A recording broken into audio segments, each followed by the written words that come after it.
The NFL draft is right around the corner. Free agency is basically over. So today, we're going to be looking at each team in the NFC, deciding what their biggest need is going into the draft and a player they could potentially pick to fill that hole. Starting things off in the NFC East, we've got the New York Football Giants. And there's a lot of holes in this roster. The offensive line can obviously use some help. A wide receiver, too, is clearly needed to put alongside Malik Neighbors. Defensive back would be nice considering how much of a bust Banks appears to be. Quarterback is a sneaky need because I really don't have much faith in either Russell Wilson or Jameis Winston to be a week one starter. They're both backups collectively, so most important position on the field is an area of weakness for New York. But considering Travis Hunter is going to be sitting right there, I think he covers the wide receiver issue and the defensive back issue to a certain extent. I'm skeptical if he's going to be able to do both at a very high level in the NFL, but he's going to be able to greatly help one side of the ball and contribute a little bit on the other. So they need wide receivers and cornerbacks. Travis Hunter's right there. He's the pick. If they wanted to go quarterback conceivably, I don't think Shedeur would be a terrible pick, considering what he can do for an offense, how he can get the ball in Tracy and Neighbors' hands close to the line of scrimmage and let them do the work. But obviously, it's going to be Hunter. The organization does not need a quarterback thrown into it, given how volatile and incompetent they appear to be right now. I think the Giants' biggest positional needs in order, a long-term vision and short-term combined, go corner, offensive line, quarterback, wide receiver too, because they have some short-term solution with two veteran quarterbacks on the roster.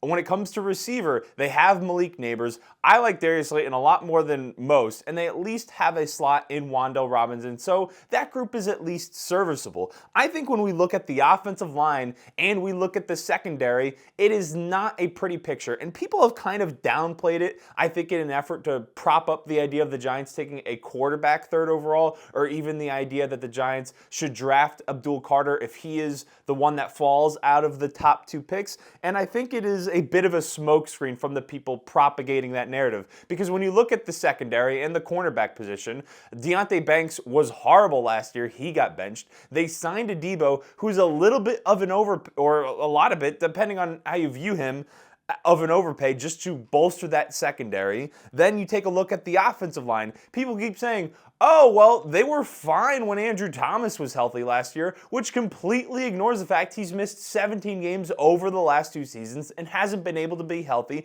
And they completely ignore that it would be nice to be better than just middling at best by adding offensive line talent. So I think those are the two worst position groups they have right now. What I hope happens is that they get Travis Hunter third overall, adding to their secondary, beefing up the wide receiver room with another high-end talent there. If that doesn't happen and Travis Hunter goes off the board at 2, I kind of hope that they maybe trade down a few picks, get a haul for Abdul Carter, whoever is in love with him, and then have the opportunity to draft Will Campbell or Armand Membu to beef up the offensive line, and then they add to the receiver room or secondary later in the draft. I don't think any team in the top 10 is going to be willing to trade down for Abdul Carter and give a massive haul to New York. It'd be at best a second rounder in addition to the first rounder, which if you think that's a good addition to have instead of Abdul Carter, by all means. Carter is the only real blue chip prospect in this draft, but he has an injury concern. They've got a bottom 5 quarterback situation in the league. You can't say, oh, well, long-term goal, that isn't the biggest issue. They need a quarterback.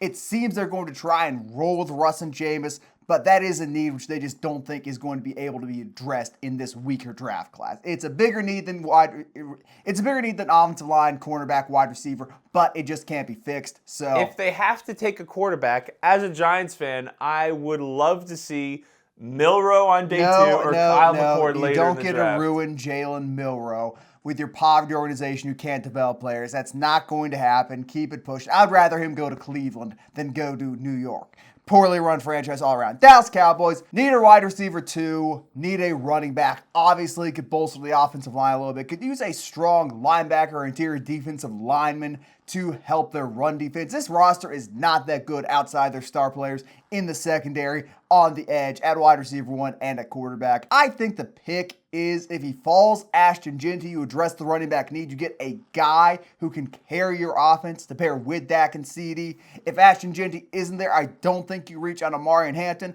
I think you either go best defensive lineman available. If Mason Graham happens to fall, that's clearly him.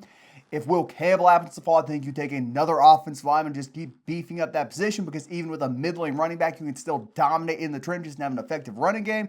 And if all those guys are gone, then you draft a wide receiver and accept the fact that, hey, the run game is going to have to be fixed in the second round, whether that be offensively or defensively. So they got a lot of options. Best fit is going to be the best player who falls to them. And if none of the real studs fall, I think they go wide receiver 2. Burden or Golden is a very real option to me there. Well, without a question, I think running back is their weakest position. They still have Nepo baby Deuce Vaughn as their third running back on the depth chart. Who cares about a team's third running back on the depth chart? Well, I'm just giving the whole state of the running back room. Miles Sanders, Javonte Williams, who hasn't even lived up close to the hype that he had his first year or two in the season. All of these guys would ideally be your second or third best running back on the roster. On most teams, Deuce Vaughn wouldn't even be on the practice squad. So I think running back is their biggest need. I think they are praying that Ashton Genty falls to them, and I think they're seriously considering drafting Amarian Hampton there. But knowing Jerry Jones and their propensity to want to keep the offensive line at a very high level, I do think they seriously look at drafting a Will Campbell or whoever they like most at 12. Maybe it's a Calvin Banks who can slide to the interior, because they did just lose Zach Martin. I don't think using an early draft pick on Calvin Banks and immediately putting him at tackle is a good idea. I think that would be a waste of an early draft pick on a guard. And maybe you think it's a Skoronski type pick, which the Titans did. Look at the state of the Titans and the state of their offensive line. I think that's a really good idea. I think if you're going to draft a tackle, draft him and have him be a tackle. Give Banks a shot on the right side if you don't want to bump Guyton somewhere else, or give him a shot on the left side if you think he's a clear upgrade over what Guyton showed you year one. Drafting Banks to play guard is stupid to me. The best decision I think they could make is offensive line or receiver at 12, and then hopefully in the second round they're able to get someone like the run Judkins, defense is Sampkins, pathetic, Caleb though. Johnson. That's the issue. Like, we're looking only at their offense. They need a good linebacker. They could use a Jihad Campbell if he's there, who can just crash downhill. They could use a Mason Graham or a Kenneth Grant, who'd be a little bit of a reach, but they got burned on Mozzie Smith, so I don't know if they're going to be jumping to draft another Michigan defensive tackle. They need help everywhere. You are focusing a little bit too much on the offensive thing. It's just the one position cannot fix that defense. The defense needs a near complete overall in the front seven. I don't think the Cowboys will be very good next season either way. The offense, well, I mean, they're going to play the Giants twice, twice, so they're going to have at least 2 free wins. Okay.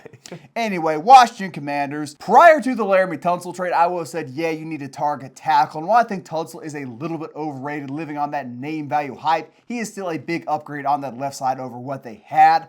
Their wide receiver room, I think, is sneaky deep. I don't think it's just Terry McLaurin and a bunch of Jags. I think there are real players in there who can pair with him, who fill various needs. So looking on the defensive side of the ball, I think that is where they focus. I think they bring in their Jonathan Allen replacement. I think they go big in the trenches. And I think Kenneth Grant or Walter Nolan is going to be the guy to do that. One of those two is going to fall to the tail end of the first round, is going to be available, and the Commanders are going to run that card up to the podium and get a guy who is both an effective run stopper, but more importantly, can generate a pass rush. You'll recall what really destroyed them against the Eagles. Obviously, Saquon Barkley, there's only so much you can do for that, but Jalen Hurts had all day in the pocket to dissect that Commanders secondary. Their secondary is just fine. They need to get someone inside who can rush the passer. Yeah, I think the Commanders go whoever the highest graded defensive player on their board is when they're picking later in the first round. It could be someone like Derek Harmon, the interior defensive tackle from Oregon. I think they'd be in a position where they'd consider someone like an Xavier Watts or Nick Emonwari if they are in love with the player and what they offer at the safety position. I don't think they're going to go true corner, because they do have Marshawn Lattimore. They have Mikey Sanders still and Jonathan Jones, I think it is, at corner. And so I don't think they're going to go that direction. I think if there's a safety they're in love with, maybe they go there. But ultimately, I would err on the side of going edge or linebacker or anyone who can affect the game, the run game or the pass game from a pass rushing perspective. I mean, I would not hate Starks going here as a Jeremy Chin replacement. Clearly one of the more talented players who the only reason we're not talking about as a top 10 pick is because he plays safety. So that'd be a fine move. Either way, I agree it's going to be defense. I think it's going to be someone who can generate a pass rush as opposed to someone who's going to be in coverage. Looking at the Eagles, they got stripped down pretty heavily on the defensive side of the ball. Obviously, they could use some more depth on the defensive line. But here, I kind of think their biggest need is offensive line, because they're getting older in the trenches. There's only so much longer some of their veterans are going to keep playing. Their running game is why they won the Super Bowl. The threat of it was a bigger deal than the actual on-field product, the 50-yard Saquon put up. But being able to pound the ball up the middle is key to having Jalen Hurts have time in the pocket, have A.J. Brown get one-on-one coverage, or Devontae Smith be by himself with no safety help for the cornerback. They need to be able to run the ball, and they need to be able to do that long term. So I think offensive line is possibly a need. Maybe they go a hyper-athletic guy who follows them. But I think a sneaky need, and this is only if Amari Hampton falls, is running back. Because I know they drafted that dude out of Clemson in the 3rd or 4th round last year. But if you're going to stack hundreds of touches on Saquon Barkley throughout the postseason, you want to keep him as fresh as possible for that. So having an Amari and Hampton who can take 100, 150 carries and not have that big of a drop-off from Saquon would be a really good asset to have. I don't know if it's worth a first-round pick. They need to get some more depth on the defensive line. But this team is not exactly full of needs. They have the luxury of taking the best player available, and if that player happens to be an Amari and Hampton who can help their running game, I think that's what they do. I see where you're coming from the offensive line because they have a few older players. They also have a few very young players. I mean, they're going to lose Lane Johnson eventually. They just lost Mekhi Becton. The reason I don't think they would go offensive line in the first round is because they are in win-now mode. They're just coming off of a Super Bowl. Lane Johnson is at least back for this season. They really only lost Mekhi Becton, and a bigger piece that they lost from their Super Bowl team last year is that they had a ton of depth on their defensive line. People have criticized the talent that Milton Williams is because he didn't play a lot, but the reason he didn't play a lot is because they had 1,000 good players they could rotate through that front seven to constantly have people fresh. So I think if they're looking to replicate what they did on the defensive side of the ball last year, they're going to look to add someone to that front seven, and it is going to be whoever the highest graded player on their board is. If someone like Kenneth Grant falls, or Walter Nolan happens to fall that far, Micah Williams, Donovan Ezeraku, whoever is, if it's a Jahad Campbell,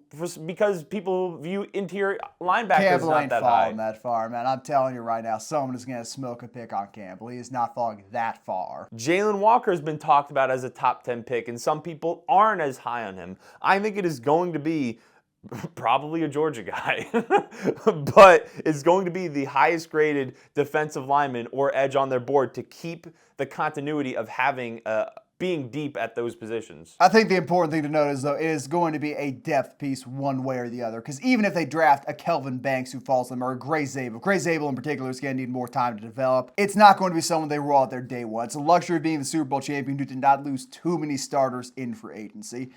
Bouncing on up to the NFC North, the Chicago Bears, everyone knows that they're going running back. DeAndre Swift, not that guy. Their O-line already built up in free agency. Their defense generally rock solid. Could use another high-level defensive lineman to generate some pass rush, but I don't think that's going to be the pick. I think the pick is going to be running back. Ben Johnson loves having a high-powered running back in his backfield. And the question is it going to be Hampton, or are they going to trade up and get Genty? Because I don't think Genty's going to be there if they stick and pick. So, one of those two guys, we got to stop talking about Amari Hampton and Ashton Genty whenever we mention a running back need, but it's going to be one of them. I think Hampton gets mentioned because I think most people assume Genty's going to, or he's going to be the first running back off the board, and then everyone's favorite after that is Hampton. And then there are a few teams that could add an elite talent who I think Hampton at least is from what I've seen of him. And when it comes to the Bears' biggest needs, I do think they're still going to seriously look at potentially adding a left tackle or beefing up their offensive line even more. Ben Johnson is coming from an organization that consistently built up their offensive line. So I do think that's a sneaky pick there if there's someone like Campbell or Membu on the board. But I think it's probably going to be Genty, Omarion Hampton, or someone like a Mike Green or James Pierce or whoever their favorite edge rusher is to pair opposite Sweat. I don't disagree with that too heavily. I think the Bears, for a team as bad as they were in 2024, have a lot of, or don't have that many holes to fill. They're a better team than their record indicates thanks to the free agency and coaching moves they have made. Looking at the Green Bay Packers, they could use another wide receiver, but that just feels like being greedy at this point. You kind of got to make it work with what you have. You've got four guys who are supposedly high-end talents, adding a fifth guy to that room is not going to help anybody's development. I don't think they want to use another first-round pick on offensive line. They want to give Jordan Morgan a chance to develop, take somebody's starting job. So I think they bolster that defensive line, go defensive end. I think Shamar Stewart is their archetype, a hyper-athletic guy from the SEC who can really use his physical traits to get one-on-one wins against offensive tackles in the NFL. They don't really care about the lack of college production. If they did, they'd go on Mike Green, who should still be on the board by the time they're picking. But I think one of the lower regarded edges is where they go here. I don't think Mike Green is going to fall into the 20s given the production that he showed in college and the offseason that he's had so far, unless those off the field concerns, there's more to worry about there. Well, how many teams are really going to be drafting an edge? We've got Abdul Carter. He's clearly going to be gone. One of the two Georgia guys, and maybe both, and Jalen Walker and Michael Williams are going to be gone. James Pierce has less concerning character issues than Mike Green. Shamar Stewart is everyone's favorite athletic freak of the year. So all those guys could conceivably go above them. Then the Ezra Rocky from Boston College is also a sneaky pick. Just a little bit undersized in my opinion. But this edge class in general is kind of undersized. So there are a lot of options. Teams could pick edge before him. And the reason I think receiver has been talked about so much with the Packers is because if you just look at what they did last year, I think they were disappointed by what Dontavian Wicks offered. I think they expected him to take a bigger step last season. Christian Watson has been consistently injured. So I do think in this draft, they're going to look to replace Christian Watson on the outside and Dontavian Wicks with someone who's more consistently healthy than Christian Watson, also hopefully more talented than both of them, that can pair with Jaden Reed and compare with what Tucker Kraft has developed into. I just don't think it's going to be in the first round because that is not in the Packers' history. And I do think the Packers are going to have their fingers absolutely crossed that the Will Johnson falling rumors are true or that Jahdae Barron falls to them because I think they would love to add to their secondary. So most likely scenario, I don't think either of that happens. I don't think they're going to wind up going receiver, and I do see the Shamar Stewart pick you threw out there. Okay, bouncing on up to the Minnesota Vikings. Defensive back could be an area of need. They've added a few pieces in the offseason, but Harrison Smith, despite coming back, just keeps getting older and older. So maybe you're looking at a safety to replace him, and at this point in the draft, you're probably going to start seeing those guys go off the board. I think Starks is an intriguing pick. Nick Eamon-Wari, I am not as high on just because I think he has been artificially inflated throughout this draft process thanks to the combine. I've never been a fan of guys who bounce up like that.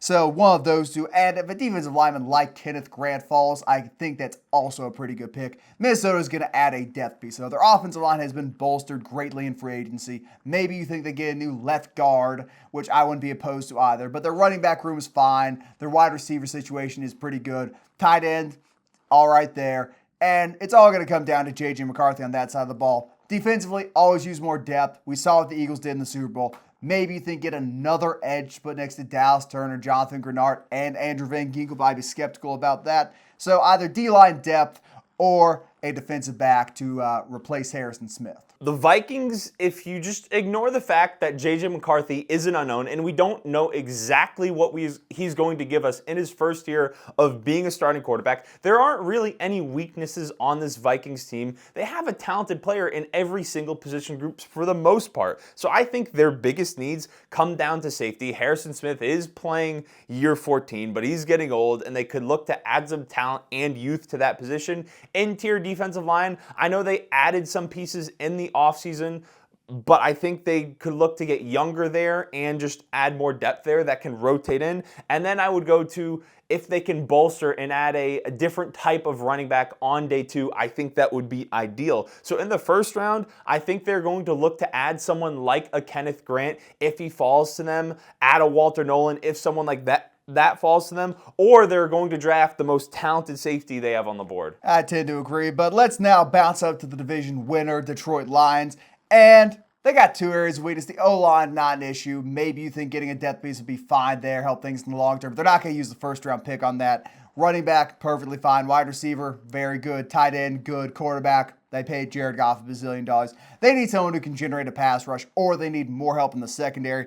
It's going to be best player available for Detroit, whoever they value the highest, who's probably going to be really good in the NFL. I think Nick Scortron is one of those guys who's also a contender to go here. He may be a little bit of an overdraft in some people's minds, but that's a contender. Shamar Stewart might fall. James Pierce might fall. Whatever hyper-athletic edge slips down to them, I think they take. Or maybe one of the high-end cornerbacks, like Will Johnson, has real injury concerns. They get to keep him in town and just put him on the outside. Maybe Josiah Stewart is a sneaky first-round pick. Pair him with Aiden Hutchinson, two Michigan men on the edge, really doing some dirty work. That would be a big overdraft for a first-round pick, but they need an edge. They need some help in the secondary. Whichever is the best available. Edge is deeper and better in this draft, so one of those two. I think interior offensive line is a sneaky need for them because they did just lose Kevin Zeitler in the offseason. Do they add that in the first round given how deep they are across the totality of their offensive line? Probably not. I think they are weaker from a pass rushing perspective. Aiden Hutchinson is coming off of that broken leg, so I do think most likely they look to add whatever the best edge rusher is. I think if edge rushers go early and often, then maybe they're even trying to overdraft someone like Nick Scorton or a Landon Jackson or someone you expect to go more in the early to middle of the second round. So I think it is going to be edge rusher, someone like a Shamar Stewart who can learn from Aiden Hutchinson and play next to Aiden Hutchinson, I think is an option. Donovan Ezraku, you already mentioned. But the Lions do have a history of drafting the best player available regardless of position. So we could see receiver or something else that you might not expect heading into their pick. Xavier Watts, I think, is a sneaky pick. I'm very high on him.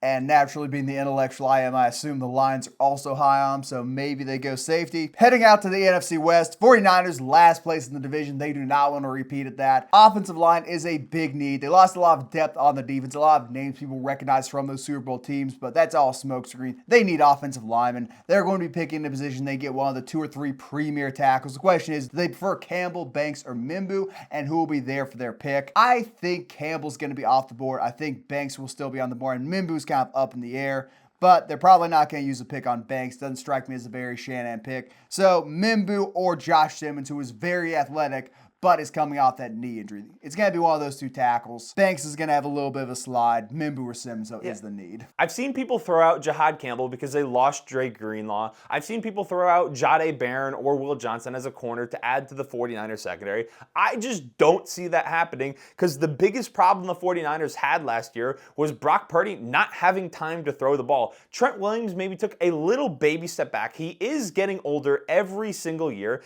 and that whole offensive line was just not great. He did not have a lot of time to throw the ball. So I think they need to get younger. They can't count on Trent Williams playing until he's 45 and playing at the highest level possible the entirety of his career. So it's going to be best offensive lineman available, whether it's Kelvin Banks, whether it's Will Campbell. They're just going to look to add a very talented piece to that offensive line so Brock Purdy or whoever is ever playing quarterback for them over the next 5 years has time to throw the ball. Yeah, looking at the Cardinals, they're kind of in the same position. They need offensive line. I could see them going edge. That's the thing, because defensive-minded head coach. Edge is also in play, but offensive line is going to be the predominant need for most teams in the NFC West, in my opinion, with the exception of the Rams. We'll talk about them in a minute. Whether that be Simmons, where they get Booker, I don't know. I think Simmons is the fit here because of having Paris on that other side from Ohio State. I've talked about that in previous videos. But they need O-line help. They're kind of where they're at with Kyler Murray. They've got Marvin Harrison Jr. James Conner is not going to be replaced by a running back in the first round.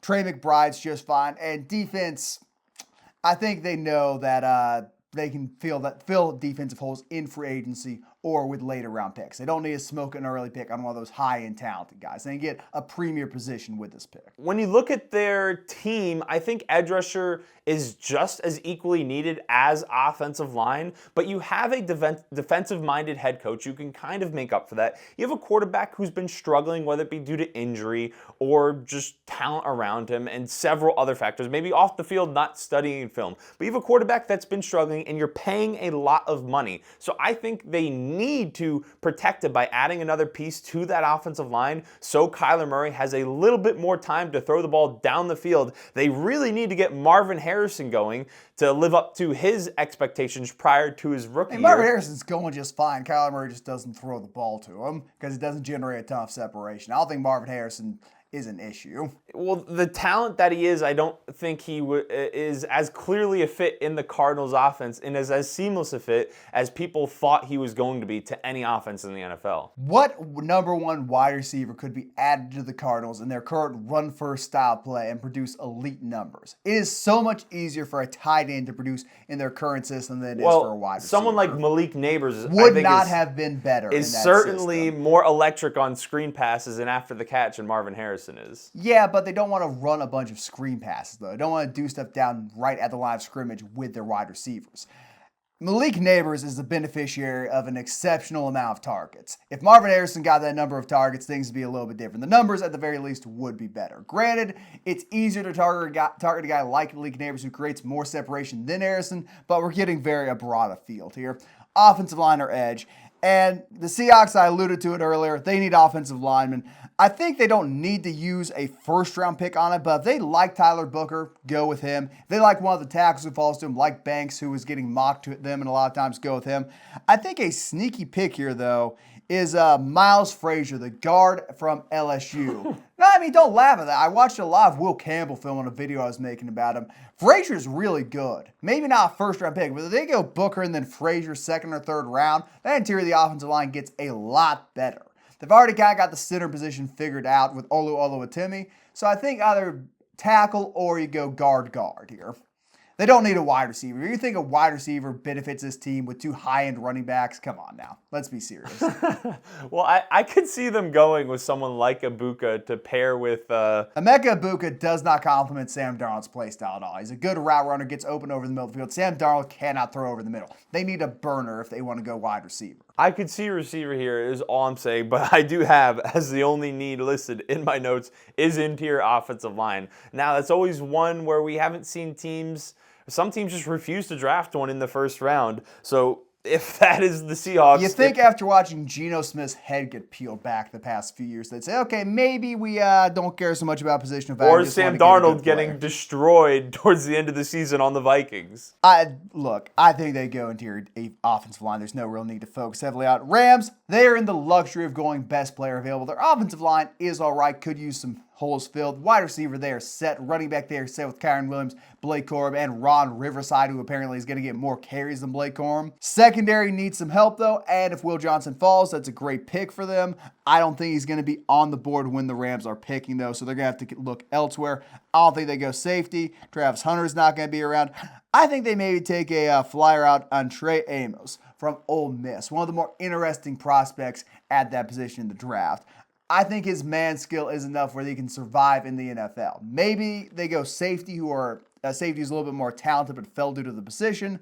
Maybe they go Jahdae Barron, who falls for whatever reason. But those type of guys, Benjamin Morrison is also a contender, I think, from Notre Dame. But one of the lower level quarterback prospects who isn't getting a ton of first round hype is where I think they go here. I think the Rams are going to be one of the teams that draft up in the first round on draft day. I think their biggest need on offense is the tight end position. I don't think Tyler Warren or Colston Loveland are going to make it to them. And if they are able to add one of those players to their offense, have an elite receiving threat at tight end, Tyler Warren is even more unique with the different things he could do for you in the run game and some of his positional flexibility. But if they are able to add a Colston Loveland, and then you have Devontae Adams, you have Puka Nacua, you have a very talented backfield, you have 1 or 2 years left of Matthew Stafford, that is an offense that is going to be one of the most productive offenses in the NFL from a run game perspective and from a passing perspective. So if they're able to make that happen, I think that is their biggest need, but I think there's only really 2 tight ends that you could justify filling that hole that early. I mean, Tyler Higbee's a good tight end. He was just injured a lot last year. I don't know. He's not as good as Loveland or Warren. Count them out. Great. Congratulations. They already have 2 high-level receiving threats who they would prefer to target over a rookie tight end one way or the other. and they're still going to want to run the ball a lot. I don't know. Sean McVay really doesn't use tight ends all that much in his offense. I don't see why he'd suddenly smoke a first-round pick on one of them, particularly multiple picks to trade up for him. Well, they wanted to trade up for Brock Bowers last year. That's because Brock Bowers is a slot receiver. So I guess if Colston Loveland falls into that archetype, go for it. I think Loveland is certainly a more attainable asset than Bowers in NFL GM's minds. Okay, going on down to the NFC South, the New Orleans Saints. Everything. This is a sneaky quarterback team.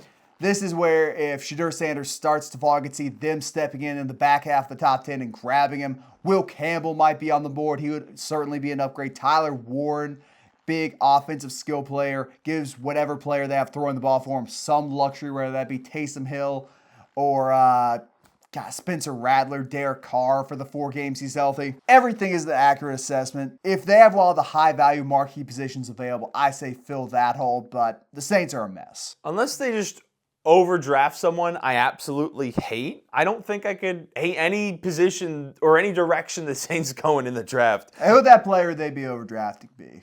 Who would that be? That player has certain I think, well, it could be anyone. I would not hate anything they did here. I don't think would necessarily be bad. Their quarterback is old and has been unproductive. Their running back is old, although taking a running back with all the needs they Alvin Kamara would certainly is be the interesting. one guy, man. That is the one hole they do not need to fill. They got 1 or 2 more years of Kamara. Their wide receiver room is not overly deep, and Chris Olave has had a lot of concussion problems. Cam Jordan is old. How long is he going to be playing at the level he has been playing at? So I think they're old everywhere. They're expensive everywhere. If they can get younger and an elite starter at any position, that is a plus. Somewhat interesting. I was looking this up given the current economic state of the world. The Saints, next year is going to be a little bit rough. I think they're $25 million over the cap. After that, they're in the clear. As long as they don't give out any more stupid contracts, kick the can down the road, they are all right in 2027. They are free of their cap issues. They'll be able to do a full reset. Stupid people make consistently stupid decisions. So I think they're going to, I have some optimism. One of the proudest franchises in the NFL, illogically proud perhaps, will eventually get things right. Panthers, last year I would have said offensive line, but Ike Ekwonu's developed. Damian Lewis been a pretty good free agency signing. Hunt, fantastic at right guard for him. Bryce Young is the quarterback. Smoking another pick on wide receiver would feel like a waste. Leggett has to figure it out or he isn't going to. Thielen, he's getting older and older, sure, but he's still a reliable target. Will get open pretty consistently and be a nice safety blanket. Production dipped a little bit. Tommy Tremble and Jatavian Sanders, not a great tight end duo, but the real area of weakness is the defensive line. This was one of the worst defensive lines in the past decade last year. Could not stop the run, could not generate a pass rush. Some of the worst players in the league. They're going D-lineman. They'll reach for one if they have to on the interior. Perfect world, Mason Graham falls to them, but I don't see that as too likely. And I've heard some rumblings that he is not on the Panthers board for whatever reason. Pan's going to pan. So that leaves you with the Walter Nolans, the Kenneth Grants, maybe the dude from Oregon if they really like him. But interior defensive line, maybe a Jahad Campbell, a really talented linebacker to come crashing downhill and stop the run, but someone on the inside of the front 7. When it comes to the wide receiver position, I certainly would be in favor of them passing on a year of developing and adding talent to their defense to add a young, talented player to their offense who can help Bryce Young take another step in his 3rd year after taking a big step from what we thought was a completely lost cause after his rookie season. So I would be in favor of that, whether that's Tedero McMillan, whether that's Colston Loveland if they're in love with him, or Tyler Warren if he's still on the board and doesn't come off the board early. So I would be in favor of that. But I think pass rusher is certainly on the board with how bad it was last season. Whether that's a Mike Green, James Pierce, Jalen Walker, any of those guys, I think Jahad Campbell, I think would fit on their deep. They just need talent from a pass rushing perspective, or just adding to their receiving room. Do they have their offense. second round pick this year? They don't have their second round pick. That's unfortunate. Unfortunately, I don't have their second round pick. I think maybe they trade back into the second round, get Demetrius Knight, who's one of the best run defenders in the class, maybe the best run defender at the linebacker position. Not great in coverage, but certainly plays downhill and attacks blocks to a high level. that could be an option for him, but it'd certainly be a reach with their current pick. Maybe they trade down and get a haul if the guy they're looking for just isn't available. Either way, someone on the inside to help stop the run. Atlanta Falcons, I'm getting a little bit tired of saying pass rusher. What I'm coming to the realization of is a lot of teams in the NFL do not have a good pass rush. Well, the Falcons, they haven't been great from a pass rushing perspective for a few years now. Is that their biggest need? Anyone could look at this team, watch the Falcons play, and know they need a pass rusher. Will they actually do something to address it? Probably not. Given the Falcons' history... You know, Shadur Sanders might be on the board for you. Right? If he's not, Jackson Dart certainly will be. And given the Falcons' history and what they've consistently done in the first round, it's probably going to wind up being a receiver to pair next to whatever Kyle Pitts has been and whatever Drake London's more of a big receiver. And maybe they look to add someone like Matthew Golden to add a speedy receiver to that receiver room. Yeah, they lost Drew Allman on the offensive line. I would not hate getting an interior offensive line, but there's going to be no one worth the pick really on the inside unless they just go straight Kelvin Banks, Oral Campbell, and insist they move to guard, which would be a terrible use of the pick. So maybe something Atlanta would be willing to do, but it's got to be an edge. Anyone could see they need an edge, and it's their biggest need, but knowing the Falcons, will they actually do what they need for the short-term future and long-term future? In terms of raw need, Jalen Walker or Mikael Williams, just because they're Georgia players, Atlanta needs to get a Georgia player in their building at some point. All these talented guys have just been sitting there, and they passed on one of the two Georgia edge players. Got to go there. Anyway, the division winner, the Tampa Bay Buccaneers. I don't think they're going cornerback, which is a popular mock. The offensive line is pretty good, and the truly high-end guys are not going to be available. So now we start getting into the weeds of the wide receiver. We get past Tedero McMillan, and it becomes speculation on what's going to be around. I personally like Luther Burden, but he has fallen way down a bunch of people's draft boards due to a very non-productive 2024. He is a conceivable pick there for me. Matthew Golden is popular in a lot of people's drafts. You know, I'll go with Luther Burden. I think Luther Burden is the pick here for the Buccaneers. Obviously, Chris Godwin and Mike Evans, but Evans is getting older, was injured last year, and Chris Godwin coming off a massive injury. They need some depth at that position, because if they can't pass the ball, they're cooked. I think in the Buccaneers' perfect world, they are praying Jahad Campbell falls to them in the 20s to pair him with Levante David, have two elite linebackers, one starting his career, one on the very tail end of his career. I think that would be a perfect world scenario for them. Will Jahad Campbell fall that far? It's kind of an unknown because with interior linebackers, they either go a lot earlier than you expect or they fall down the board because people just don't value that position specifically as highly. Well, the only time we're going to hear me say something nice about a guy named Chris Paul. Chris Paul, it's junior or senior, I can't remember. I think junior at Ole Miss is pretty good. I think has a lot of upside. So maybe if they have their heart set on linebacker and they don't like Knight as much as I do, and they don't want to draft a dude from UCLA, maybe they go Chris Paul there with that pick if they're set on that. But also even adding someone like a Donovan Ezeraku, if one of the edges fall that is higher than him on their board, to pair them next to Kalijah Cansey, Vita Vea, Hassan Reddick, who they just signed in the offseason, I think would be an excellent option. Gives you a very scary front four. So I know you mentioned how corner's been a popular pick, but I think they're going to look to add to their pass rush and defensive line or a linebacker if someone like Jahad Campbell falls. And maybe. The Tampa Bay Buccaneers, kind of like the Vikings, feel like a team which schemes, pressures, and don't have a set guy who they're just going to rely on heavily to game wreck on the outside. So maybe they go edge to try and get that and make their lives easier. But I think they need a wide receiver. I really do. And Burden, he's that guy. I don't care about the 400 yards or whatever he had last year. That is a product of a dysfunctional Missouri offense. Mike Evans is going to have 1,000 yards until the end of time. Yeah, he's going to have 1,000 yards in 17 games, which is like, 63 a game, something like that. Very productive, Mike. Can't guard Mike, except you probably can. Anyway. That has been the biggest need for every team in the NFC heading into the 2025 NFL Draft. Let us know what you guys think down in the comments below. Who do you want your favorite team to draft? Like the video, subscribe to the channel, and we'll see you in the next one.